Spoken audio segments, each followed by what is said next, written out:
Así que, Rafa, lo que voy a hacer es que una vez termine esto, voy a subir la grabación a un cloud y te voy a dar el enlace para que lo puedas bajar. Pues estamos, mientras estamos cubriendo esto también voy a compartir unas cuantas imágenes que tengo preparadas. A ver dónde es esto. Share screen es. Ajá. Me perdonan. Aquí es donde la edad se me nota. Vamos a ver. Muy bien. Bueno, pueden ver la primera imagen que se llama Verdades Esenciales, ¿verdad?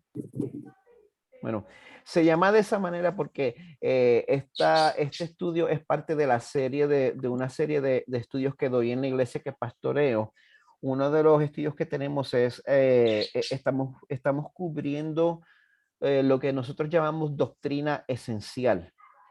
Hacemos una diferencia entre lo que es doctrina secundaria, lo que se puede debatir, y lo que es doctrina esencial, la doctrina en la cual todos los cristianos tenemos que estar 100% de acuerdo y no hay ningún grado de flexibilidad.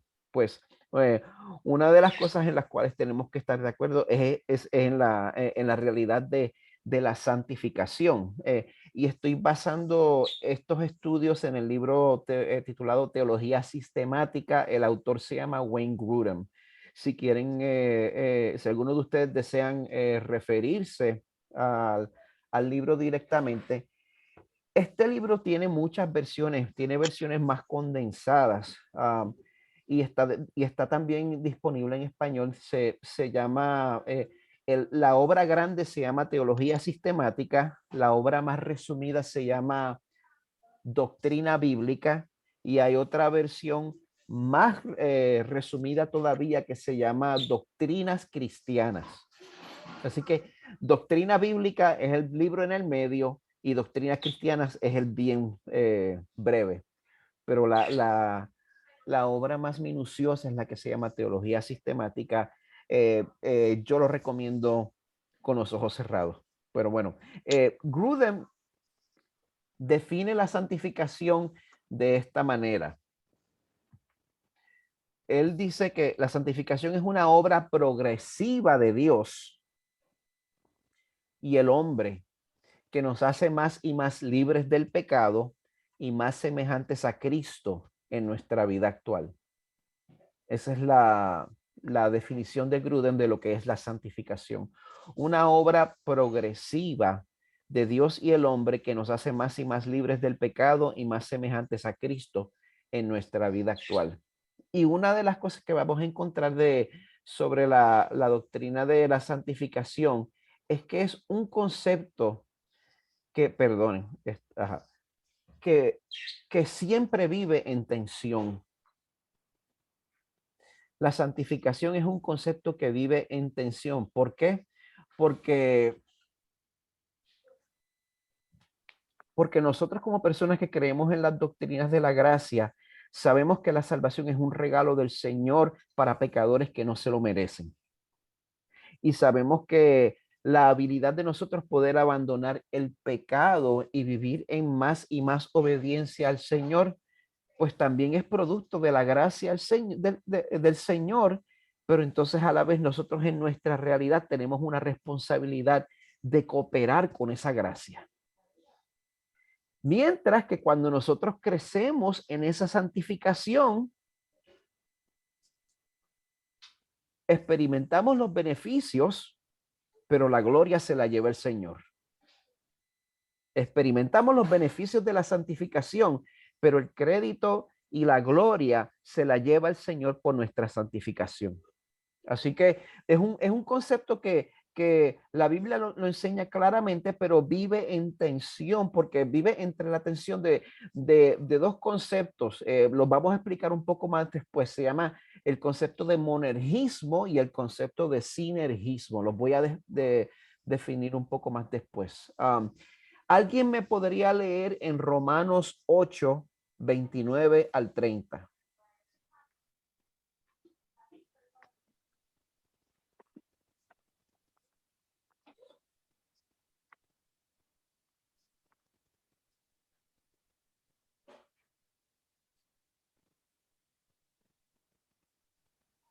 Dice así, porque a los que de antemano conoció, también los predestinó a ser hechos conforme a la imagen de su Hijo, para que Él sea el primogénito entre muchos hermanos. Y a los que predestinó, a esos también llamó. Y a los que llamó, a esos también justificó. Y a los que justificó, a esos también glorificó. Esta sección es una sección que como nos conocemos como el orden de la salvación. Y en esta sección, en el verso 29 nos dice, por lo menos la versión Reina Valera del 60, que a los que antes conoció también los predestinó ¿para qué? Para que fuesen hechos conforme a la imagen de su Hijo. Aquí podemos ver la santificación primero desde el punto de vista de Dios, como una obra del Señor, algo que el Señor hace para con nosotros. Dice, a los que antes conoció los predestinó para que fuesen hechos conforme a la imagen de su Hijo. Si usted es hecho conforme a la imagen del Hijo del Señor, es porque Dios lo predestinó de esa manera. Desde ese punto de vista, eso es lo que se conoce como monergismo, el trabajo de uno, la obra de uno, monergismo. Esa es la obra del Señor. Ahora, aunque la santificación es motivada por la gracia de Dios, el proceso práctico de santificación sucede entre Dios y el hombre. ¿Por qué? Porque Dios es eterno, pero nosotros estamos dentro del tiempo y del espacio. Y entonces dentro del tiempo y del espacio, cada día que pasa, nosotros tenemos que tomar decisiones. Y esas decisiones pueden agradar al Señor o pueden ser decisiones que no sean de agrado al Señor. Ese proceso en el cual nosotros cooperamos más o menos con la gracia del Señor, eso es lo que se conoce como sinergismo, el trabajo de más de uno. Monergismo es el trabajo de uno, el trabajo de Dios. Sinergismo es la cooperación entre Dios y el hombre en el proceso de santificación. Y entonces, nosotros podemos ver esa tensión que les digo en Colosenses 1, 27 al 29. Quien primero me lo encuentre lo puede leer. Colosenses 1, 27 al 29.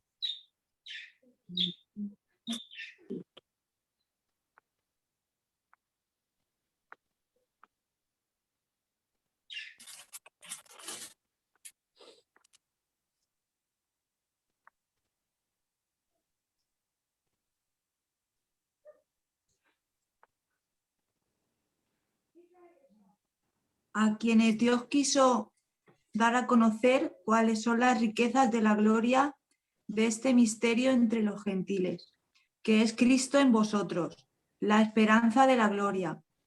A Él nosotros proclamamos, amonestando a todos los hombres y enseñando a todos los hombres con toda sabiduría, a fin de poder presentar a todo hombre perfecto en Cristo.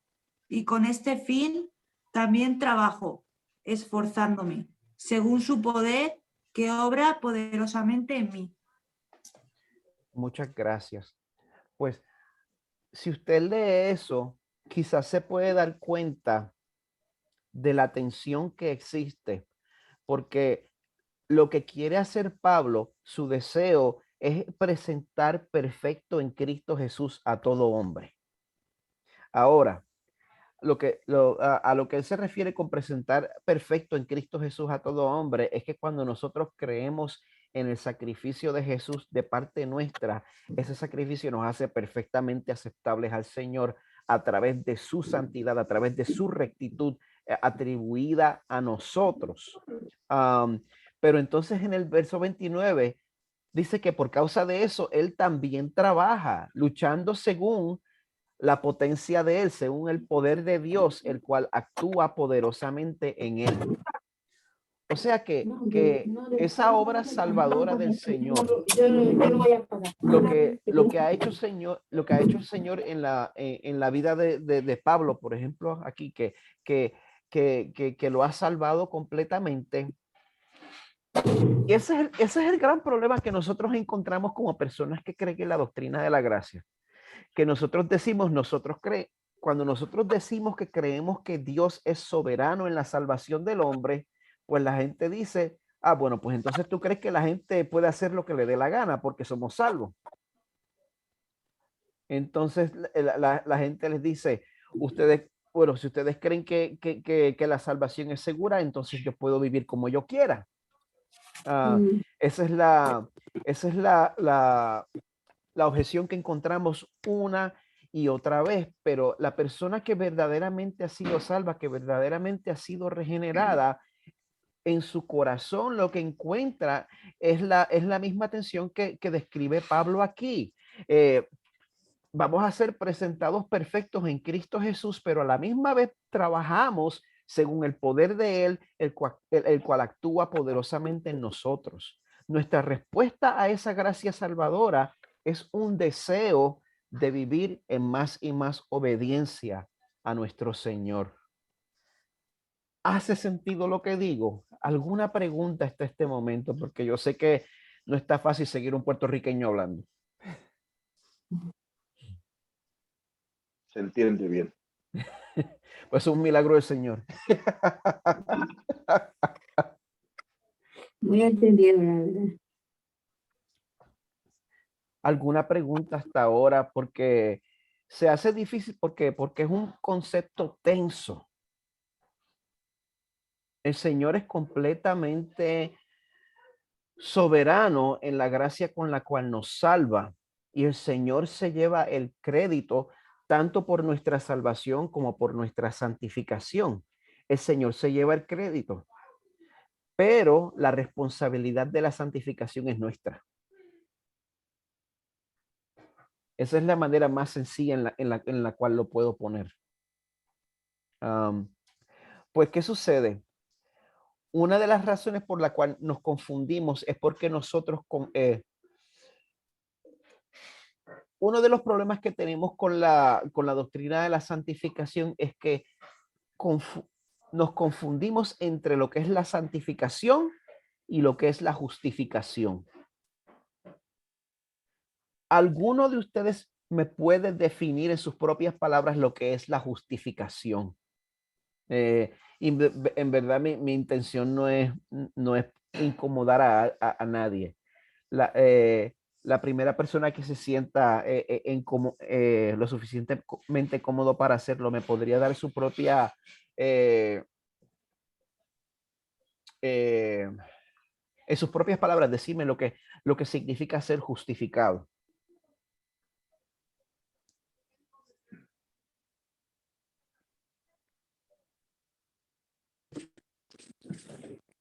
¿Puedo participar?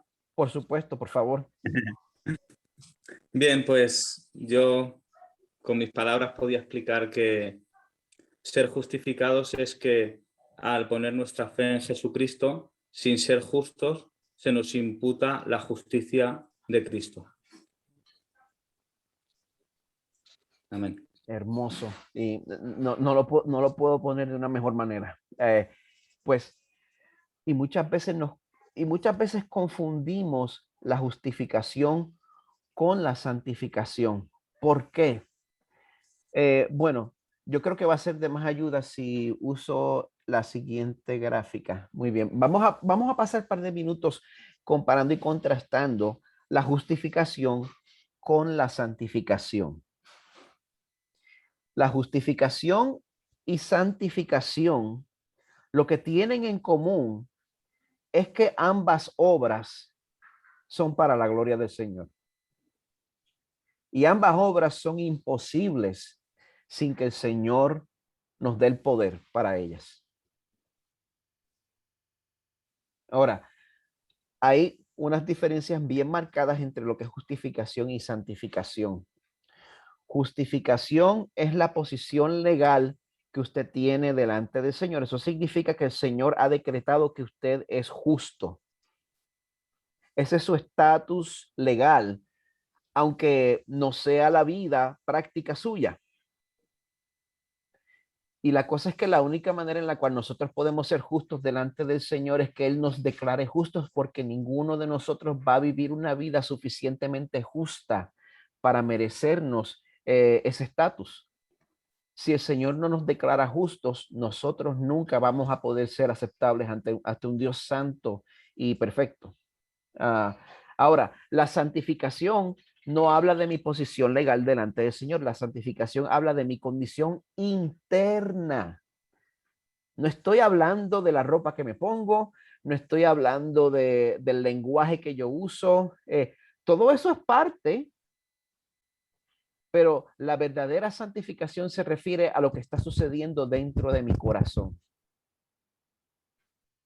La justificación es una vez por todas. El Señor te declara justo y ese estatus nunca cambia.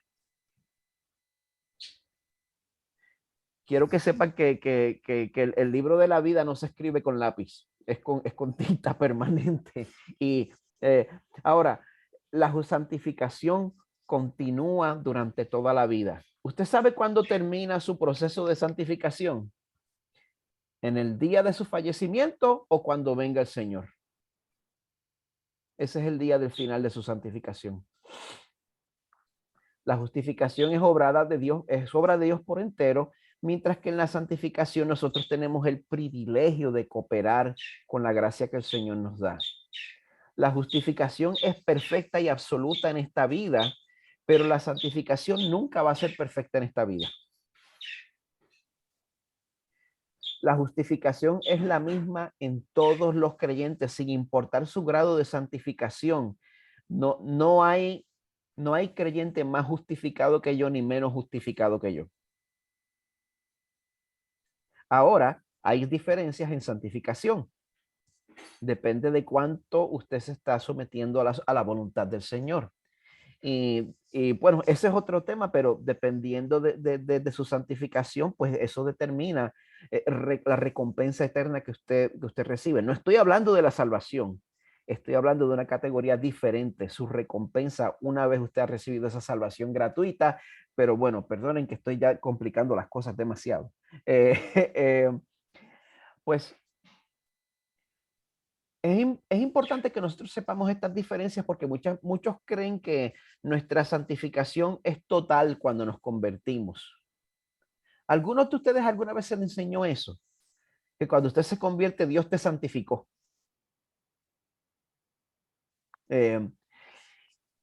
Y depende de cómo uno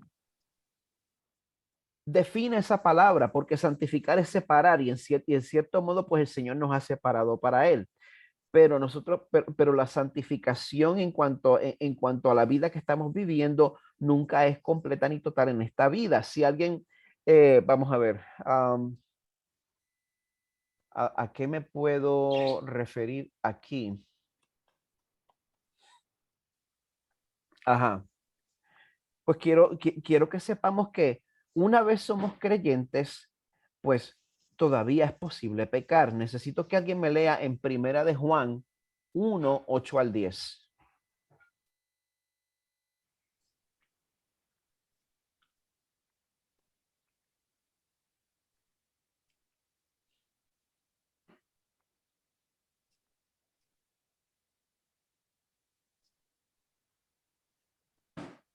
Si decimos que no tenemos pecado, nos engañamos a nosotros mismos y la verdad no está en nosotros. Si confesamos nuestros pecados, Él es fiel y justo para perdonarnos los pecados y para limpiarnos de toda maldad. Si decimos que no hemos pecado, le hacemos a Él mentiroso y su palabra no está en nosotros. Por lo tanto, el proceso de santificación es progresivo y nunca es completo en esta tierra. Nunca es completo.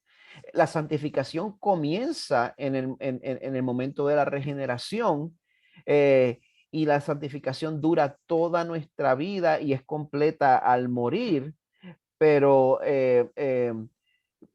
pero nosotros necesitamos permanecer alertas porque todavía somos susceptibles al pecado, aún como criaturas regeneradas.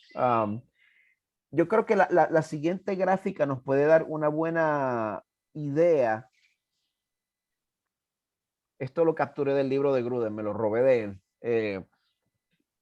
Esto nos da una buena idea de cómo funciona el proceso de santificación en el cristiano. Vemos ahí, estamos viendo en el proceso de santificación de una persona que, perdonen, estoy tratando de...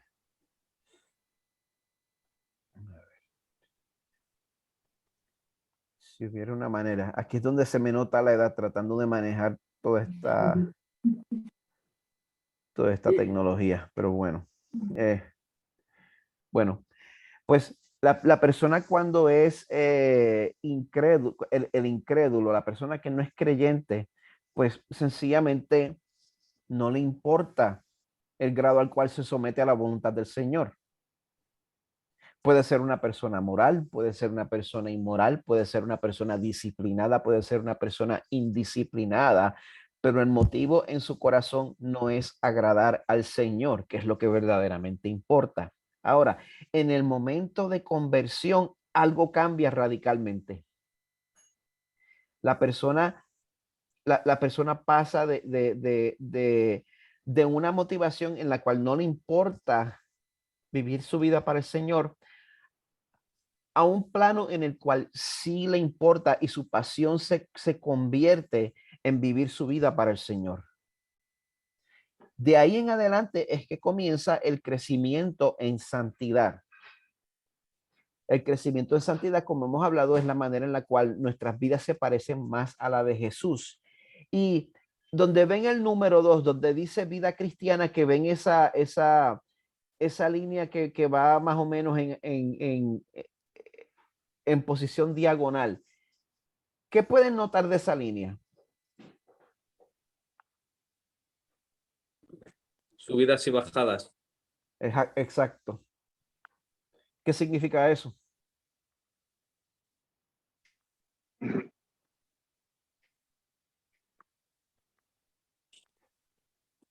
Que no siempre evoluciona positivamente, ¿no? Uh-huh. ¿Y qué impacto tiene eso en nuestras vidas día tras día? ¿Qué significa eso para el cristiano?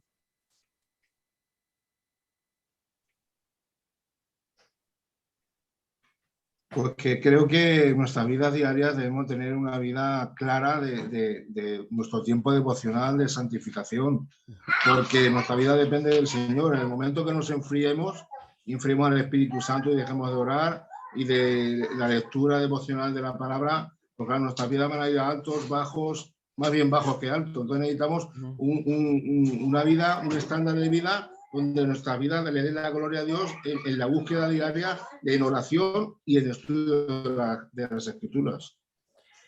A medida que usted esté buscando del Señor, usted va a notar usted va a notar esa cercanía al Señor, y a medida que usted pues no esté permaneciendo en la vid, pues va a ver que declina. Así. Pero también significa que en la vida de todo cristiano, como se dijo anteriormente, hay altas y bajas. El hecho de que usted esté experimentando altas y bajas no significa que usted no sea cristiano. Y algunas altas pueden ser bien altas, algunas bajas pueden ser bien bajas. Ahora, lo que yo me doy cuenta que es bien interesante es que día tras día se pueden sentir como altas bien altas, como bajas bien bajas, nos pueden afectar mucho. Pero si uno mira el cuadro de la vida entera, a pesar de que se ven altas y bajas, uno ve una trayectoria que es generalmente cuesta arriba. ¿Se dan cuenta de eso? A pesar, sería como las acciones, como un corredor de bolsa. Se da cuenta que las acciones suben y bajan, pero si usted lo mira desde un plano de 5, 10, 15 años, ha llevado una trayectoria que sube. Y la vida del cristiano es así. Día tras día podemos experimentar altas y bajas, pero cuando usted lo mira desde el punto de vista de su vida entera, usted va a notar un crecimiento en santidad. Pero cuando hablo de un crecimiento en santidad, me refiero a santidad verdadera. Nosotros, especialmente si usted se crió como yo me crié, estamos acostumbrados a definir la santidad como algo externo. Y nosotros tenemos que saber que la santidad es más importante que todo interno. Si la santidad no está sucediendo internamente, nada que usted haga externamente vale de nada. Amén. Así es. Si usted no está buscando permanecer en la vida, si usted no está buscando que el Señor lo transforme a usted, Amén. las cosas externas que nosotros hagamos, en verdad, como decimos los puertorriqueños, son un show. Mm. Pues, ¿qué sucede? Nosotros aprendimos, los que se criaron como yo, aprendimos a impresionarnos con cosas externas. Pero entonces aprendimos también a dejar pasar cosas internas bien importantes.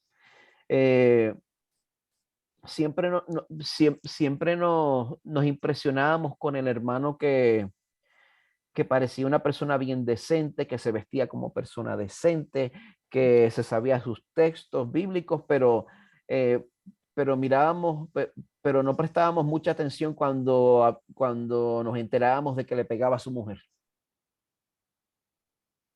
Mm. ¿Verdad? Nosotros tenemos que estar pendientes porque eso fue de eso acusó Jesús a los fariseos. Cuelan el mosquito y tragan el camello.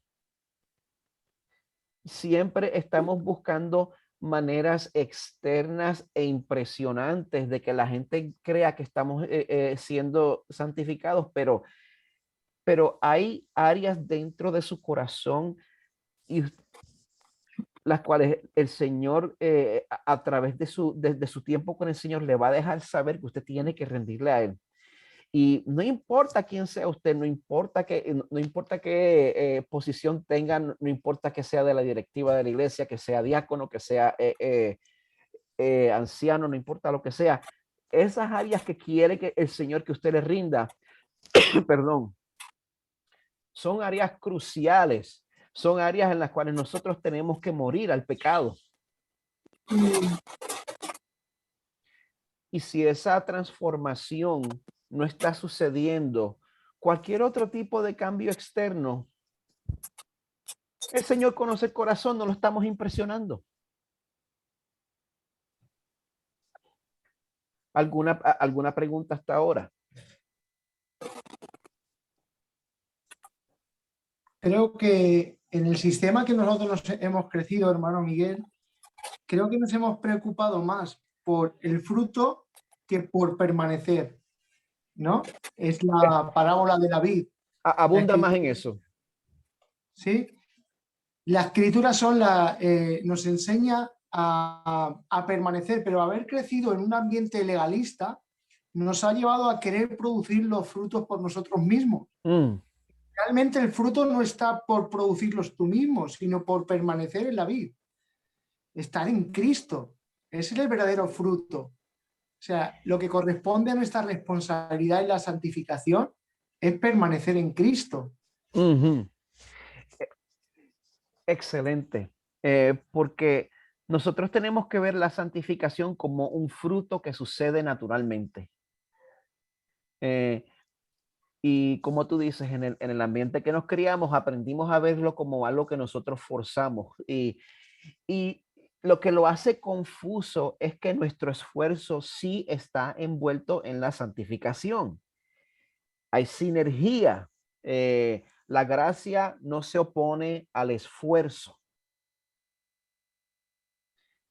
Ahora, la gracia sí se opone a que a través de ese esfuerzo usted trate de ganar el favor de Dios.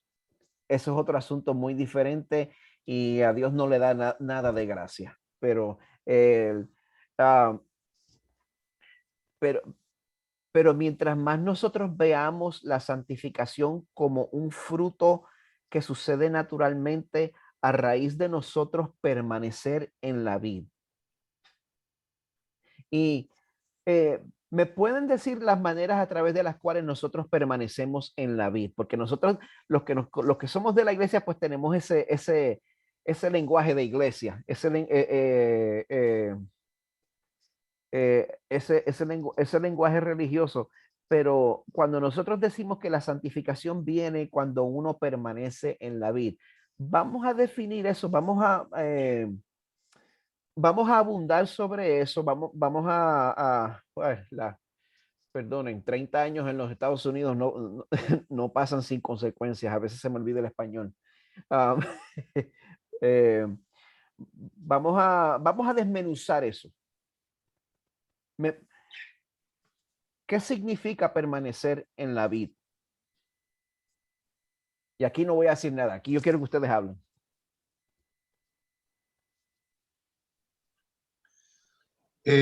Según la luz de las Escrituras, permanecer en la vid es permanecer en Cristo.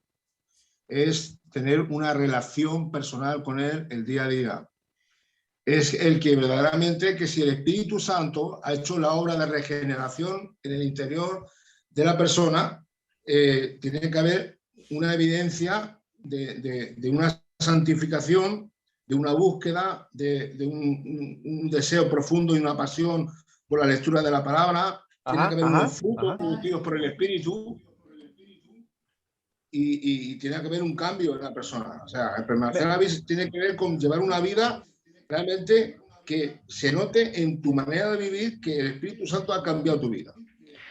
Y entonces me dices que se evidencia por una relación día tras día. Correcto. Y entonces me dijiste una de las expresiones es el amor por la palabra del Señor. No la costumbre de leer. No. El amor por la palabra del Señor. La costumbre de leer la Biblia y amar la palabra del Señor son dos cosas diferentes. ¿Entienden la diferencia? Y es bueno que usted se haga esa pregunta. ¿Amo yo la palabra del Señor? La pregunta no es si usted está estudiando la palabra del Señor para dar la apariencia de que sabe de qué está hablando durante los estudios. La pregunta es si usted ama personalmente la palabra del Señor. Es algo que está saliendo de usted espontáneamente. Claro. En la parábola de la vid da una explicación bien clara en el texto, el capítulo 15, versículo 7. Dice, si permanecéis en mí y mis palabras permanecen en vosotros. Que es algo diferente, ¿no? Ajá, continúa. Dice, pedid lo que queráis y en esto es glorificado mi Padre, en que deis mucho fruto. O sea, el fruto del creyente es por la obra de la palabra en el corazón de cada creyente. Y entonces vemos que es algo que se produce por permanecer en Cristo. Permanecer en Cristo es permanecer en sus palabras. No una forma teórica, sino más bien práctica. Una de las cosas, y yo quiero ser sensitivo, porque uno pasa un arco cuando uno conoce las doctrinas de la gracia. Y yo les voy a confesar, el arco que yo pasé fue que cuando verdaderamente las doctrinas de la gracia despertaron en mi corazón, hubo un tiempo en el cual yo sentí mucho resentimiento en contra de mi crianza pentecostal. Yo pasé por eso. Y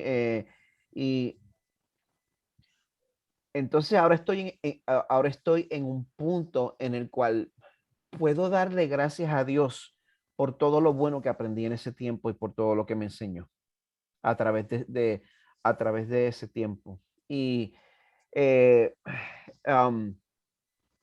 una de las cosas es que una de las cosas que me he dado cuenta, así que estoy diciendo esto porque cuando digo lo que voy a decir ahora, no lo digo como un ataque al pueblo pentecostal, eh, porque también los republicanos, los republicanos, no tiene nada que ver con el asunto. Y entonces con los estadounidenses republicanos tiene algo, significa algo completamente diferente a los españoles. Así que eh, los, los reformados republicanos. Los reformados también tenemos nuestra historia, pero el punto que estoy tratando de hacer es que los que nos criamos en el ambiente que nos criamos, hacemos de nuestra relación con el Señor algo puramente emocional. Pero permanecer en la vid implica conocer al Señor, implica conocer su palabra. Ahora, cuando conocemos su palabra, el resultado es un corazón que ama al Señor. El Señor no se opone a que le amemos intensamente, pero que ese amor esté informado por su palabra, porque nuestra, nuestra naturaleza no está bien informada. Necesitamos que la palabra del Señor nos corrija y nos envíe por buen camino. Pero bueno, eso fue más bien una tangente. Estábamos hablando de lo que significa permanecer en la vid. Pues permanecer en la vid implica estudio bíblico. ¿Qué más implica permanecer en la vid? Alguien que me diga.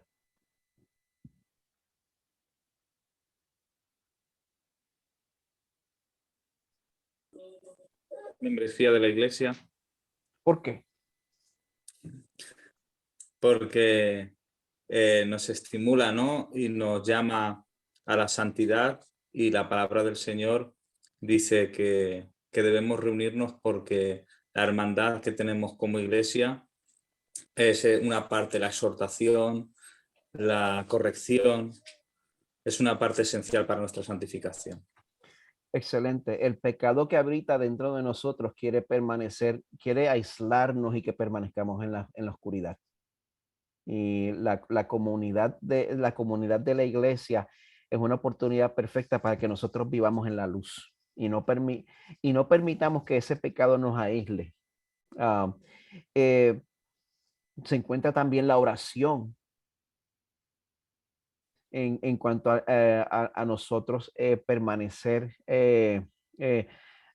conectados a la vida, enchufados a la vida, porque la oración me he dado cuenta yo más y más que no es tanto yo manipular al Señor, sino yo someter mi voluntad a la voluntad del Señor y que el Señor me transforme a mí. Pues, ¿qué sucede? Todas esas maneras en las cuales nosotros permanecemos en la vida, a través de nuestra vida cristiana, experimentamos altas y bajas. A lo largo de nuestra vida vemos una trayectoria generalmente en ascenso, pero entonces, ya sea que el Señor venga o en el día de nuestra muerte, experimentamos una santificación completa y absoluta, la que necesitamos para estar en la presencia del Señor. Porque en la presencia del Señor no puede habitar nada que no sea absolutamente puro. Y que, pues, ¿qué hora es? ¿Cuánto tiempo me queda?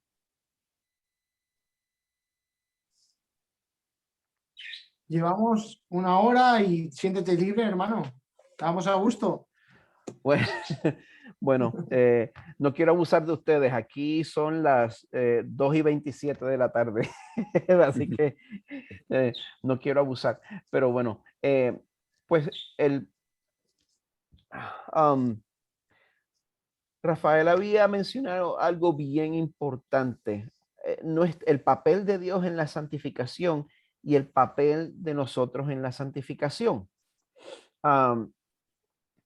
Pues quiero que tengamos en mente que el papel de Dios en la santificación, bueno, alguien que busque primera de Tesalonicenses 5:23.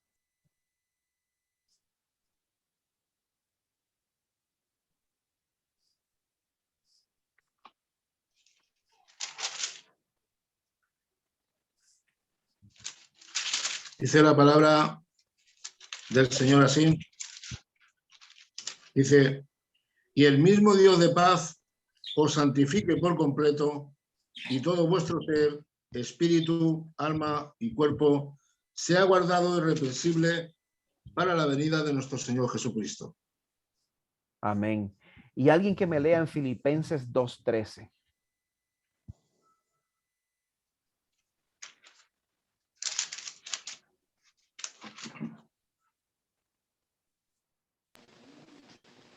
Porque Dios es el que en vosotros produce así el querer como el hacer por su buena voluntad. Gracias. Bueno, yo había mencionado esto al principio, pero ¿quién se lleva la gloria y el crédito por nuestra santificación?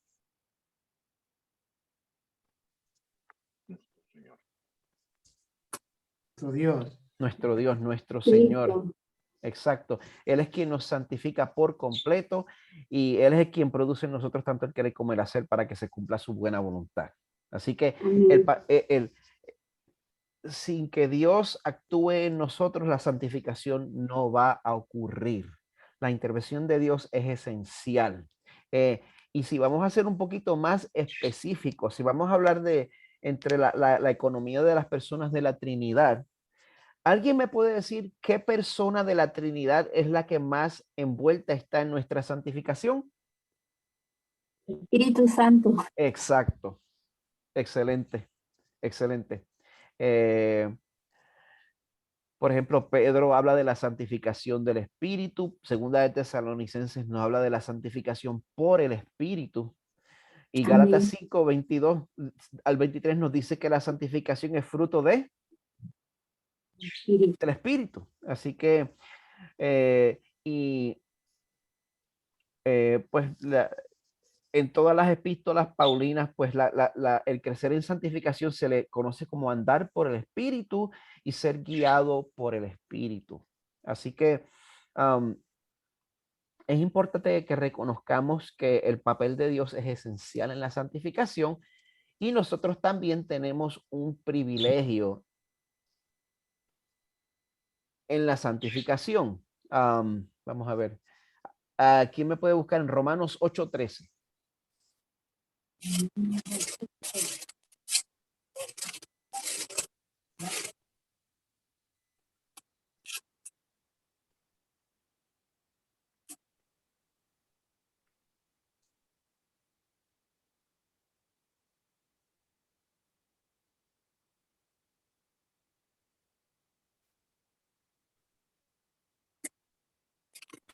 ¿8:13? Sí, por favor. Porque si vivís conforme a la carne, habréis de morir. Pero si por el Espíritu hacéis morir las obras de la carne, viviréis. Así que tome en cuenta de esa responsabilidad. En Filipenses 2:13, donde acabamos de leer, donde dice que Dios produce en nosotros tanto el querer como el hacer. Justo antes de eso, también nos dice algo. Nos dice que nosotros debemos obrar, debemos llevar a cabo nuestra salvación con temor y temblor.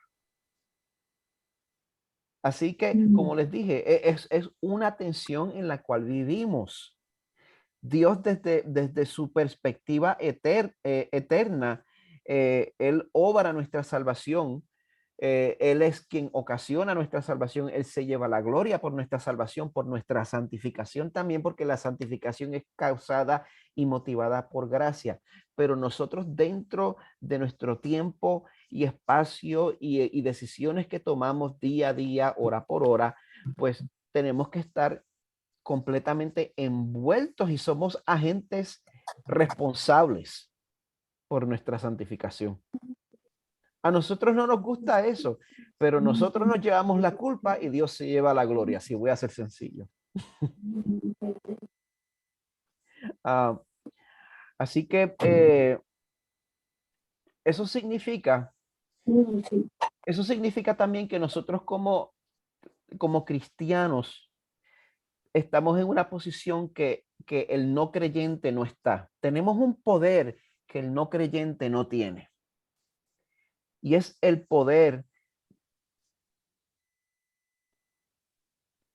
de poder considerar sus fallas, de poder reconocer sus propios pecados. Se supone que el cristiano no viva engañado. Y esa es la única manera en la cual nosotros vamos a poder crecer en santificación. El Señor tiene misericordia de nosotros. El Señor no nos muestra todos nuestros pecados de una vez. El Señor nos va cambiando poco a poco. El Señor nos va transformando poco a poco. Cambiamos en un área, progresamos muy bien. Aquí está otra área para que cambie. Y el Señor poco a poco nos va cambiando. Pero la persona que no tiene al Señor, la persona que no tiene el Espíritu Santo morando en él, no tiene esa habilidad de reconocer sus propios pecados. Nosotros sí tenemos eso. Y esa habilidad se cultiva permaneciendo en la vid. Esa habilidad se cultiva nosotros buscando al Señor a través de la oración, a través de la lectura de su palabra. Conocemos al Señor, conocemos el corazón del hombre, nos conocemos a nosotros mismos y el Señor nos da la convicción para que nosotros lleguemos donde Él y le digamos, Señor, siento que tengo este pecado arraigado en mi corazón y no lo puedo abandonar solo. ¿Qué hago, Señor? Ayúdame. Y nosotros tenemos que poder confrontarnos a nosotros mismos de esa manera. Amén. ¿Puede usted confrontar las partes más oscuras de su corazón?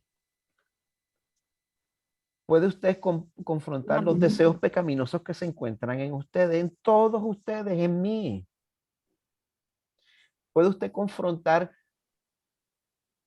los motivos pecaminosos por los cuales ustedes hacen cosas para la obra del Señor? Mm. El Señor tiene misericordia de nosotros y como dice, Él es lento para la ira, grande en misericordia, no contenderá para siempre, ni para siempre guardará enojo y no nos trata conforme a nuestras iniquidades. Así que Él tiene paciencia y nosotros podemos venir donde Él confesando lo que encontramos en nuestros corazones. Nosotros no lo vamos a asustar.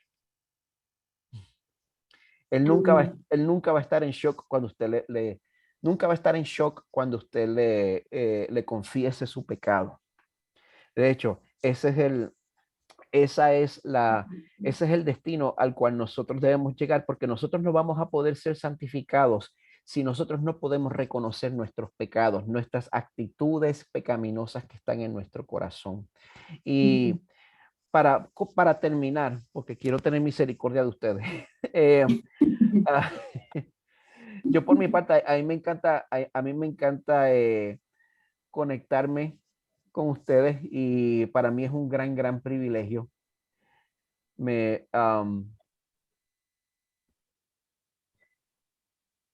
Pero bueno, muchos de ustedes trabajan mañana y bueno, todos trabajamos mañana, pero para nosotros conocer esa conexión de nosotros permanecer conectados al Señor para que eso resulte en nuestra santificación. Nosotros podemos encontrar eso en un salmo que quizá usted no esperaba. Y a través de mi estudio, pues yo me di cuenta y dije también, wow, esto tiene mucho que ver con nuestra santificación. Si pudiéramos todos buscar en el Salmo 19. El Salmo 19, pues habla mucho sobre el amor que el salmista tiene por la ley de Dios.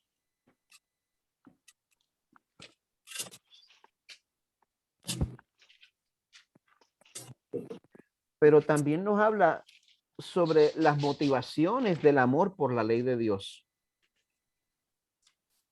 Voy a buscar aquí. Bueno, yo tengo aquí la Biblia de las Américas y me siento que les estoy faltando respeto, como ustedes deberían estar usando la Reina Valera, pero bueno.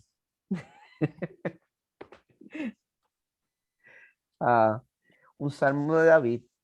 Vamos a ver.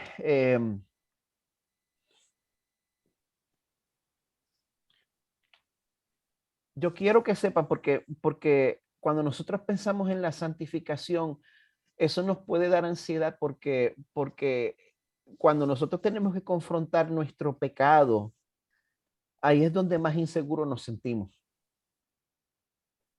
Específicamente porque nos damos cuenta que nosotros no merecemos la salvación. Mientras mejor usted se conozca a usted mismo, más se da cuenta que la salvación fue un regalo de Dios a un pecador que no se lo merece. A un pecador que no se lo merecía, que no se lo merece y que aún después de la salvación no siempre lo aprecia. ¿Verdad? Así que cuando nosotros enfrentamos nuestro pecado, pues muchas veces nos asustamos, pero yo quiero que sepan que como cristianos, nosotros tenemos en Dios un arnés que es 100% seguro y que nuestra santificación no depende de cuánto nos estemos agarrando del Señor, sino de que el Señor está asido de nosotros. Cuando nos tocan los tiempos, duros, a nosotros se nos olvida el evangelio con mucha facilidad. Y entonces cuando, por ejemplo, eso me recuerda a los tiempos de la pandemia, todo el mundo asustado, todo el mundo en completo pánico, no quedaba nada en los supermercados, todos, es como si nuestros instintos se activaran y como si fuéramos bestias. Y de momento estamos tratando de sobrevivir. Pero hay un instinto dentro de nosotros, gente, que está equivocado. Y es el instinto pensar que nuestra salvación viene de nuestra maña. Y no de que Dios nos sostenga. Así que yo quiero que ustedes salgan de este estudio no sintiéndose agobiados porque hay algo más que tengo que hacer. Yo quiero amonestarles a que si usted se siente trabajado y cargado, venga a Jesús y descanse en Él.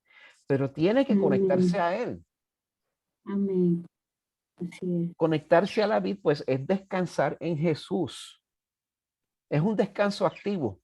Así que a mí me encanta cómo el Antiguo Testamento nos apunta hacia Jesús. Vamos a ver quién me puede leer el Salmo 19 del verso 1 al 6.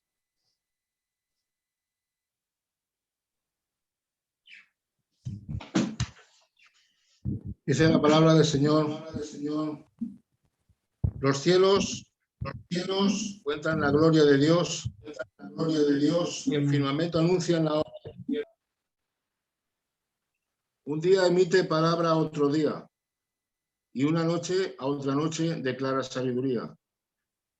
No hay lenguaje ni palabras, ni es oída su voz. Por toda la tierra salió su voz, y hasta el extremo del mundo sus palabras. En ellos puso tabernáculo para el sol, y éste, como esposo que sale de su tálamo, se alegra cual gigante para correr el camino. Verso 6. De un extremo de los cielos en su salida, y su curso hasta el término de ellos, y nada hay que se esconda de su calor. Amén. El primer verso. Los cielos proclaman la gloria de Dios y los próximos 6 versos siguen proclamando de una manera poética el hecho de que Dios es una realidad innegable. Estoy seguro que si ustedes leen con detenimiento se van a dar cuenta, porque es que el estilo poético del salmista pues es profundo, pero es sencillamente lo que está haciendo es dejarnos saber que la realidad de Dios es tan evidente, no se puede negar. ¿Por qué David tiene que establecer que Dios es innegable? Bueno, porque nosotros nos gusta negar que Dios existe porque no nos gusta su ley. Nos gusta negar la existencia de Dios porque no nos queremos someter a Él. Ya sea que seamos no creyentes o ya sea que seamos personas que se criaron en la iglesia y estén pendientes a salir.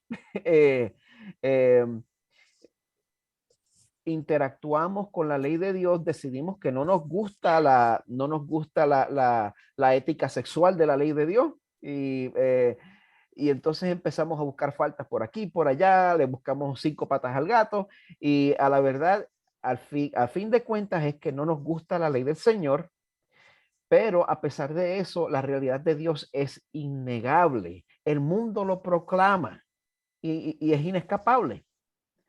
Por eso David está diciendo Dios existe.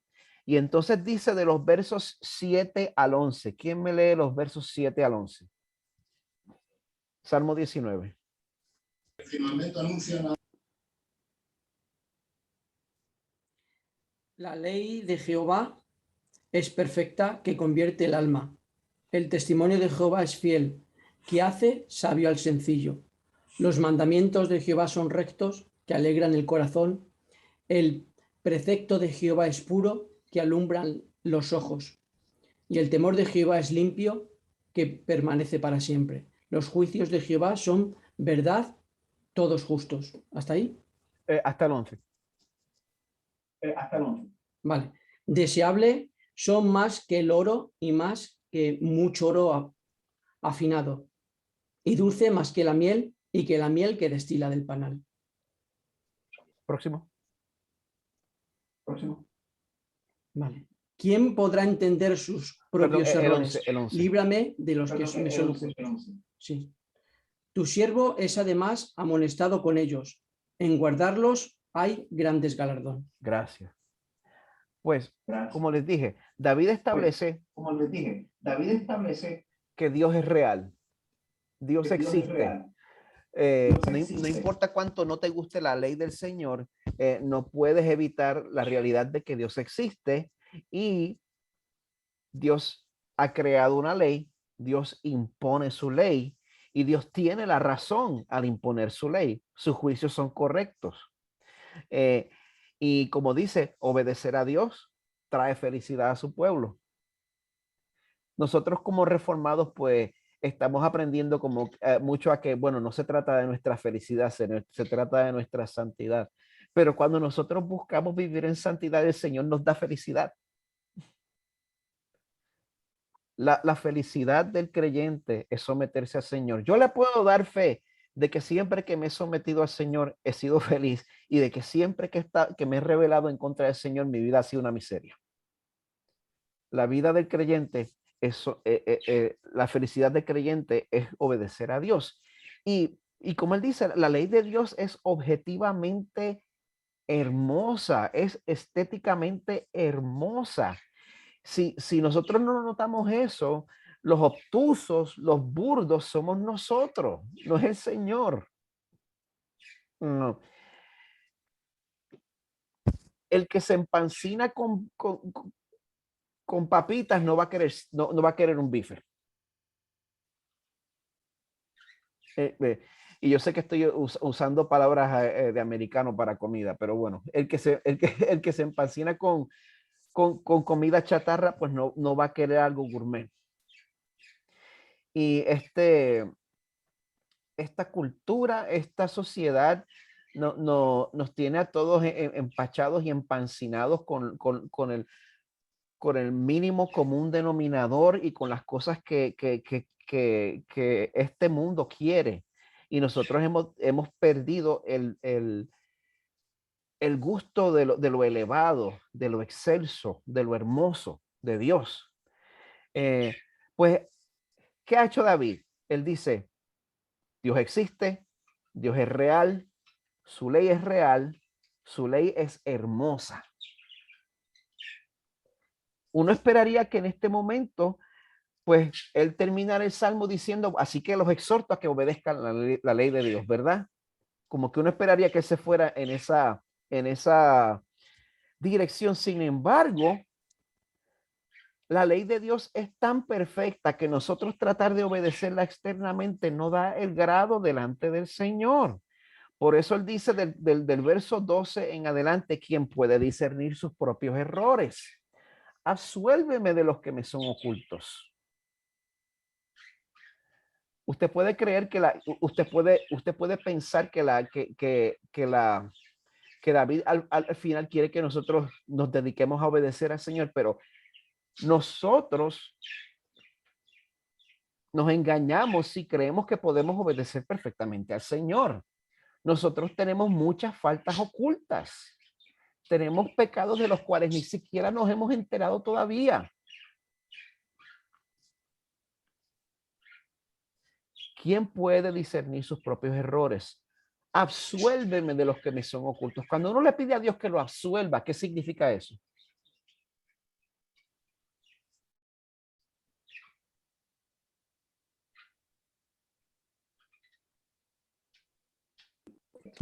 Una persona suelta, en términos judiciales, sería que está libre de toda culpabilidad. Absolutamente. No hay más que añadir. Dice, voy a abundar un poquito más de eso pronto. Y se guarda también a tu siervo de pecados de soberbia, que no se enseñoreen de mí. O sea, que él está hablando de pecados que salen del corazón, de pecados que son expresados a través de actitudes. Eso te condena igual que cualquier otro pecado externo. La soberbia, el orgullo, te lleva al infierno de igual manera. Si el Señor te absuelve de esos pecados ocultos, dice, entonces seré íntegro y seré absuelto de gran transgresión. Sean gratas las palabras de mi boca y la meditación de mi corazón delante de ti, oh Señor, roca mía y redentor mío. Los pecados que nosotros no conocemos, esos pecados ocultos, pueden resultar en una gran transgresión. Y de la única manera que nosotros podemos ser salvos es si Dios nos absuelve de nuestra culpa. Dependemos de la misericordia del Señor.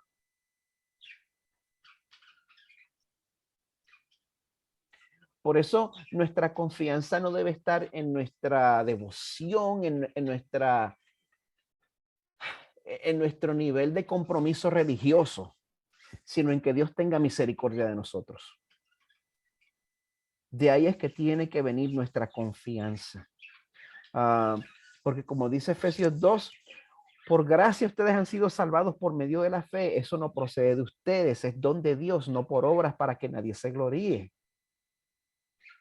Cuando nosotros comprendemos eso, entonces comprendemos que somos hechura suya, creados por Dios en Cristo Jesús para hacer buenas obras, las cuales Dios preparó de antemano para que anduviésemos en ellas. Una vez más, esa tensión. Y así que cerrando nuestro tiempo juntos, si nosotros queremos crecer en santificación, debemos creer más intensamente en nuestra justificación.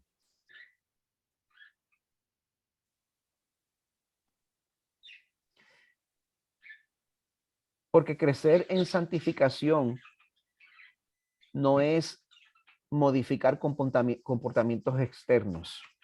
Eso es una consecuencia, eso sucede. Pero para que eso suceda como resultado de la santificación, tenemos que cambiar por dentro. Y para cambiar por dentro, pues el Señor nos tiene que cambiar. Así que mi llamado sería a que pasemos cada día permaneciendo en la vid y confiando en la obra que el Señor ha hecho en nosotros, porque mientras más nosotros conozcamos lo que el Señor ha hecho por nosotros, más vamos a cambiar y más dispuestos vamos a estar a rendir esas áreas de pecado a las cuales nosotros nos gusta arraigarnos tanto. Así que muchas gracias por su tiempo. Qué privilegio tan grande ha sido que ustedes me concedan este tiempo. ¿Tienen alguna pregunta?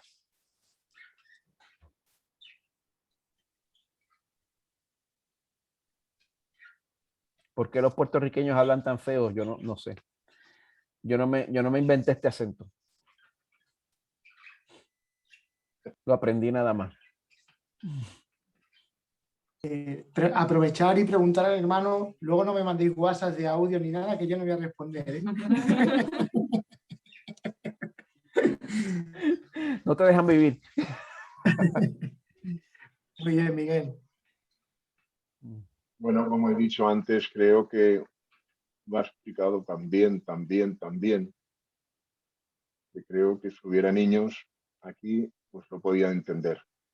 Ha sido para mí una enseñanza muy bien explicada y una enseñanza muy importante que habla de la santificación que debemos tener delante del Señor. Doy gracias, hermano, por estar aquí, escucharte y aprender cada día más de todas las fuentes que son buenas del agua dulce. Gracias, mi hermano, y que el Señor te bendiga. El Señor le guarde a usted. Qué privilegio tan grande es serle de servicio. Amén. Estamos agradecidos, Miguel, de que estés con nosotros. Es un tema pues que realmente nos incumbe a todos, aunque queramos pasarlo de largo, pero es nuestra vida cristiana, es el fruto de la vida de un verdadero creyente y debemos de saber cómo vivirla sabiamente, ¿no?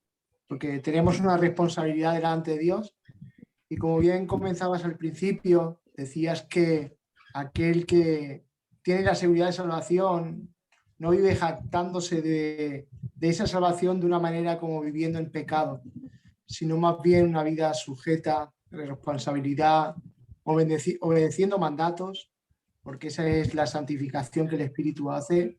Nos santifica para obedecer mandatos y poder vivir una vida agradable al Señor. Le damos gracias al Señor por este tiempo que nos ha permitido estar contigo. Bueno, y decirte que soy tu primer amigo gitano, pero ahí tiene muchos más que se hacen amigos. No, pues yo soy el segundo. Ah, bueno. Qué privilegio tan grande. También está Isabel, ella es de Honduras. Está Juan Carlos, él es español. Está Analía, que ella es de Argentina. Y estamos agradecidos al Señor por permitirnos compartir esta misma fe en el Señor. Muchas gracias. Nosotros nos hemos convertido a gitanos. ¿Ah, sí? Bueno, la pregunta es si los aceptaron. Estamos en ello, Yo quisiera gracias, saber, pastor, por la enseñanza. Un placer y un privilegio. Yo quisiera saber lo que yo soy, pero los puertorriqueños somos una mezcla tan grande que yo no tengo, ¿cómo es? Yo no tengo un árbol genealógico, yo más bien tengo una enredadera genealógica. Así que, bueno. yo ni trato. Podemos cerrar en oración. Si hay alguna petición por la cual me pueden dar el privilegio de orar.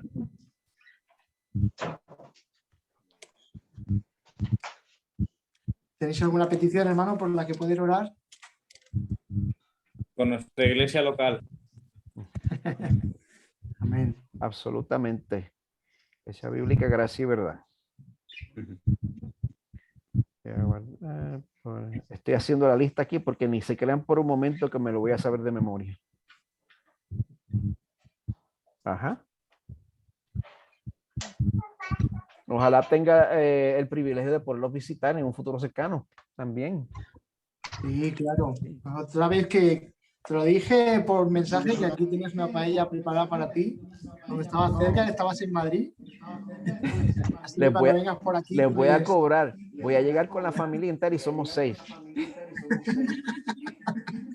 Igual, hermano, donde comen 10, comen 16, no te preocupes. Nosotros ponemos buenos platos. Cerramos en oración, hermano. ¿Lo oras tú por nosotros? Será un privilegio.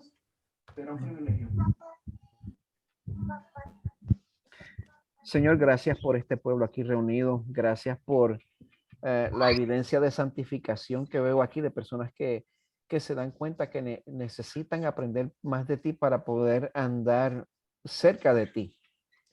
Y yo te ruego, Padre, que ese cambio verdaderamente ocurra en el corazón, Señor, que no nos conformemos con una obediencia superficial y externa, Señor, sino que tú nos transformes de adentro para afuera, para que la obediencia y y el sometimiento a ti, Señor, sea algo que sale de un corazón que te ama y de un corazón que se complace en hacer tu voluntad. Y en un corazón que encuentra que tu ley es hermosa, Señor. Padre, estamos ante ti como un pueblo necesitado porque todavía estamos en este mundo. Tu venida no se ha dado todavía y nosotros todavía luchamos con pecados en nuestros corazones. Y si vamos a ser francos, Padre, muchos de estos pecados son cosas que nosotros verdaderamente nos gusta y no los queremos rendir. Perdónanos, Señor. Día tras día, Señor, nos escondemos detrás de Jesús, nuestra roca eterna. Y día tras día, Señor, nosotros confiamos en que tú nos vas a cambiar y vamos a poder, cuando estemos al fin en tu presencia en gloria, vamos a poder mirar nuestra vida y vamos a poder apreciar el cambio que tú hiciste, Señor. Te pedimos ahora, Señor, que tú animes nuestros corazones, porque a veces ese cambio se da a pasos agigantados, a veces se da a pasos pequeños, a veces se da arrastrando los pies y a veces se da nada más uno inclinándose hacia el frente, pero Señor, es tu espíritu quien nos cambia y eres tú quien está asiduo a nosotros, Señor. Anima a este pueblo, Señor, y responde las peticiones de su corazón, fortalécelo, Señor, en esta etapa de su historia y, Señor, provee todas sus necesidades, te pedimos en el nombre de Jesús. Amén. Amén. Bueno, como dije, voy a salvar la reunión, lo voy a poner en una nube y te voy a enviar el enlace. Vale, perfecto, Miguel, hermano. Vamos hablando. Bueno, el Señor les bendiga a todos, un placer conocerle. Adiós. Adiós, hermano. Que los pueda ver pronto en persona. Dios les bendiga mucho. Adiós. Adiós a todos. Adiós a todos. Hermano.